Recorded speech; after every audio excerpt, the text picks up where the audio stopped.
La vue du bâtiment est majestueuse et saisissante. C'est l'œuvre d'un consortium d'entreprises.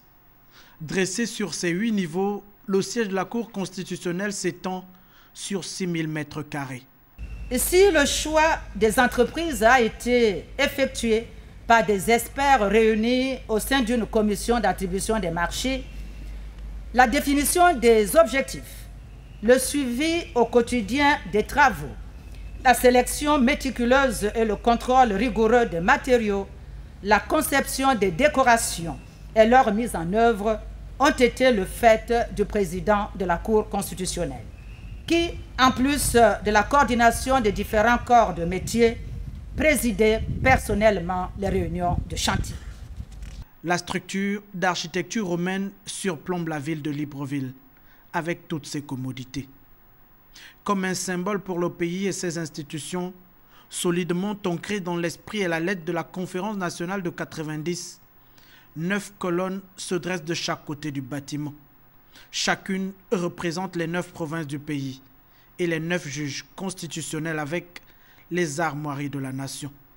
L'édifice comprend 8 niveaux pour une superficie totale d'environ 15 000 mètres carrés.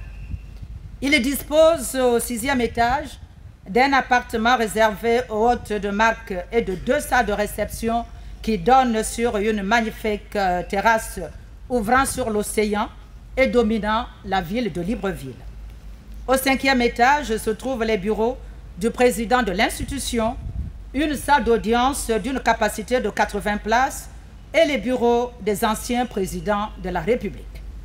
Quant au 4e et 3e étage, ils abritent les bureaux des juges constitutionnels, des assistants à la Cour constitutionnelle, de l'Association des cours et conseils constitutionnels, de la Conférence de juridiction constitutionnelle, mais aussi des salles d'audition.